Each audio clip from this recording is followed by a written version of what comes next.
ঘটনাটা শুরু হয় আজ থেকে সামান্য কিছুদিন আগে। প্রথমে অস্বাভাবিক এবং আকস্মিক লাগলেও পরবর্তীতে ঘটনাগুলোর সাথে নিজেকে ক্রমাগত মানিয়ে নেওয়ার চেষ্টা করি। এখন হয়তো ভাবলে অনুশোচনা হয়, ঠিক কবে থেকে যে আমি প্রতীকের সাথে চ্যাটিং শুরু করি আমার মনে পড়ে না।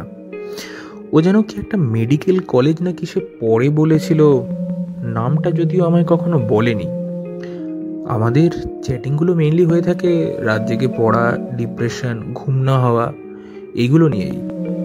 ছেলেটা খারাপ না, বাট কিছু অদ্ভুত ব্যক্তিগত আচরণ দেখে আমার মনের মধ্যে তাকে নিয়ে মাঝে মধ্যে কিরকম সন্দেহ জাগে।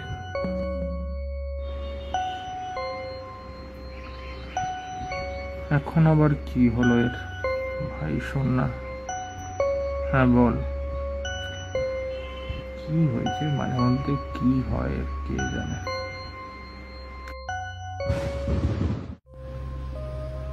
কি মেসেজ ওঠালো? তোর কখনো এরকম মনে হয়েছে যে তুই পড়ছিস আর সে সময় কেউ তাকিয়ে রয়েছে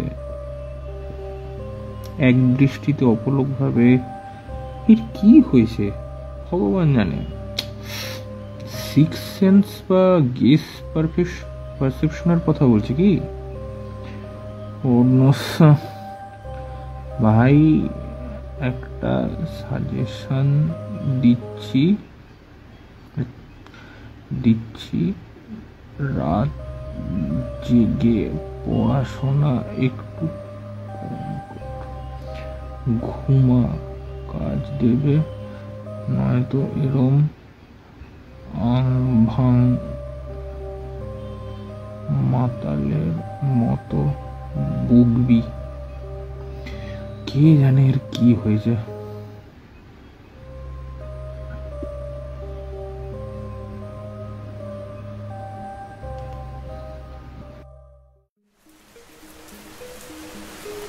মেসেজ আসা তখনও শেষ হয়নি। সেদিন রাতে বাইরে অঝোরে বৃষ্টি পড়ছিল। সেমিস্টার পরীক্ষার জন্য যখন সবে বই খাতা খুলে পড়ায় একটু মন বসেছে, ঠিক সেই সময় আবার ফোনটা ভাইব্রেট করে ওঠে।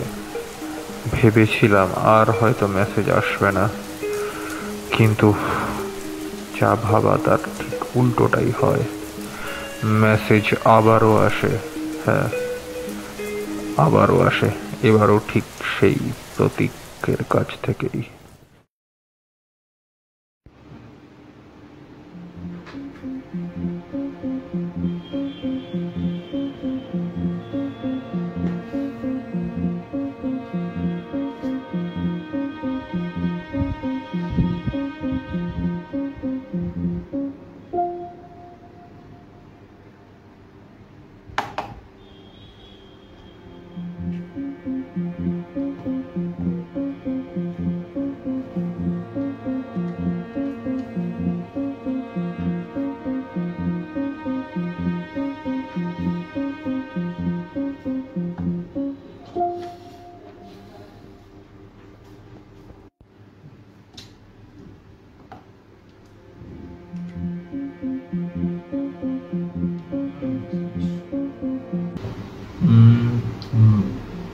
আজকের ওয়েদারটা লেট নাইট স্টাডির জন্য গ্রেট, লাইব্রেরিটাও ফাঁকা।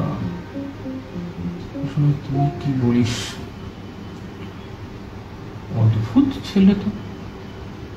জানলই বা কি করে যে আজকে আমি লাইব্রেরিতে পড়তে যাইনি? আমি তো ওকে বলি নি, আমি তো রুমে একা রয়েছে। এবারে জানা তো কথা না। বিরক্ত করে।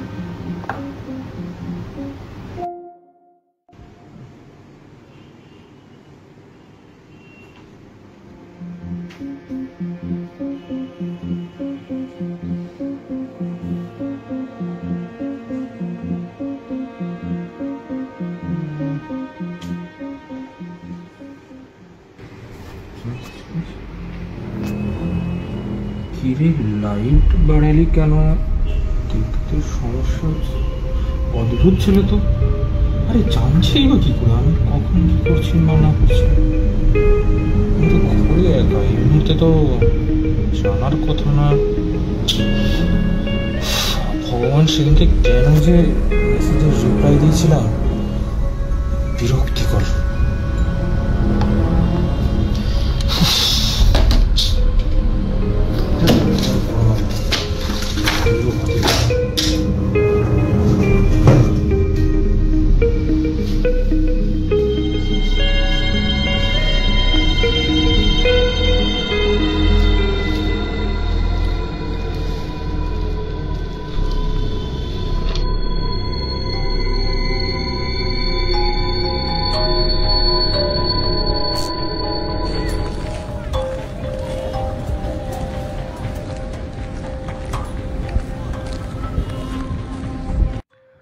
তারপরে বেশ অনেক দিন হয়ে গেল আর কোনো মেসেজ আসে না হোয়াটসঅ্যাপে।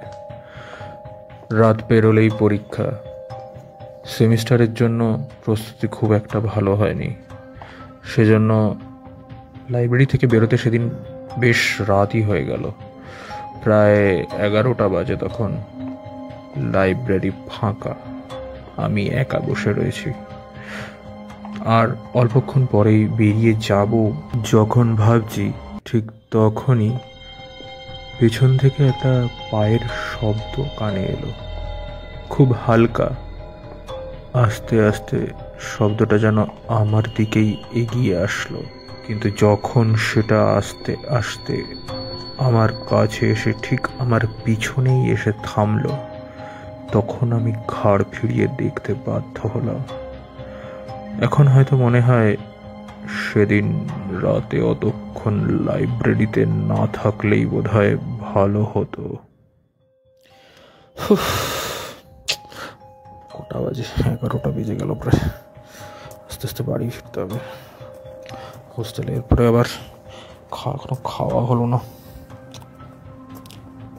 পায়ের শব্দ একটা কিরকম আসছে না, কি জানি, একবার দেখতে হচ্ছে। ওকে, দেখি বই খাতা গুছাতে হবে এবার।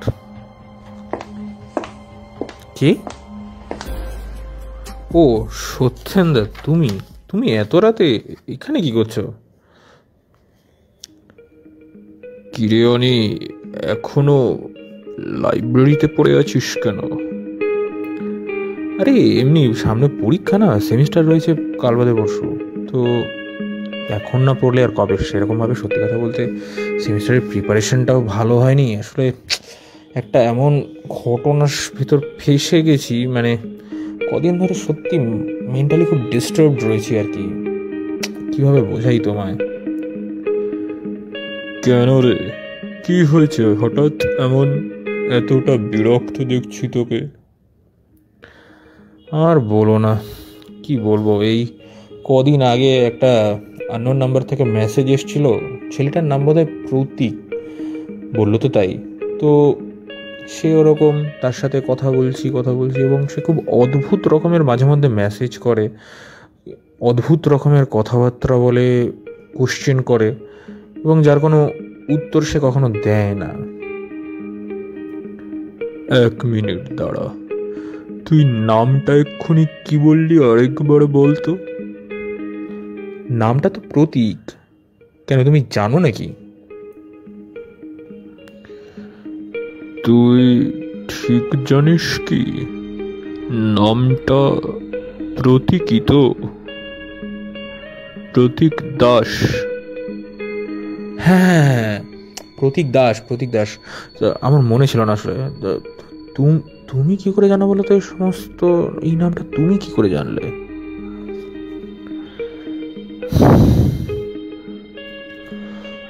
দেখ, তোকে আমি একটা ঘটনা বলছি, বিশ্বাস করা বা না করাটা তোর ব্যাপার, কিন্তু ঘটনাটা এরকমই হয়েছিল। প্রতীক দাস বলে একজন ছেলে ছিল 2019-এর ব্যাচে। ছেলেটা বড্ড পিকিউলিয়ার স্বভাবের ছিল এবং মন্ত্রতন্ত্র বিদ্যায় বিশ্বাসী ছিল এবং কলেজে আসা মাত্র তার আচরণ এরকম ছিল যে কারণে খুব বেশি তাকে কখনো কারোর সাথে কথা বলতেও দেখিনি এবং কেউ তার সাথে খুব একটা মিশতেও চাইতো না। তো সে ছেলে একদিন লাইব্রেরিতে পিছনের দিকটায় অন্ধকারে কি একটা করতে গিয়ে ধরা পড়ে। তারপরে তাকে আর সেভাবে খুঁজে পাওয়া যায়নি হোস্টেলে। পরবর্তীতে তার বাড়িতে ফোন করেও জানার চেষ্টা হয়েছিল, কিন্তু তার বাড়ির লোকেরাও তার কোনো হদিশ পায়নি। শুধুমাত্র আমরা লাইব্রেরির পেছনে কিছু শুকনো মাটি আর লাল আলতা খুঁজে পেয়েছিলাম। মানে আলতা মাটি 2019-এর ব্যাচ? মানে আমাদের সিনিয়রদের মধ্যে এরকম, কিন্তু এই নামটা তো কখনো কোথাও শুনিনি, বা এর ছবিও তো মনে পড়ছে না আমি কখনো দেখেছি। মানে তুমি শিওর তো এই সমস্ত? মানে দেখো সত্যেনদা, রাত বেরোতে এরকম কথা বলো না, খুব টেনশন হয় এমনিতেও, বুঝলে? মানে কি বলি এখন, যাকে ছাড়ো, বই খাতাগুলো গুছিয়ে নিয়ে আস্তে আস্তে। আর বুঝতেই পারছো, সত্যি কথা বলতে এখন এত প্রেশারে রয়েছে, তুমি এ সমস্ত কথা শোনালে ভগবান জানে কি করব। এত টেনশানে রয়েছে এই ব্যাপারটা নিয়ে, এই ব্যাপারটার ভিতর নিজেকে না জড়ালেই। এই জন্য আননোন মেসেজ দেখলে ইগনোরই করা উচিত। কেন সেদিনকে রিপ্লাই দিতে গেলাম, আর এমন অনেক দিন ভেবেছি ব্লক করব, কিন্তু ব্লক করতে গিয়েও শেষ মুহূর্তে নিজের মন পাল্টে ফেলেছি। জানি না, দেখি। কি হলো? এক মিনিট, কি হলো? কিসের আওয়াজ? তুমি করলে কি?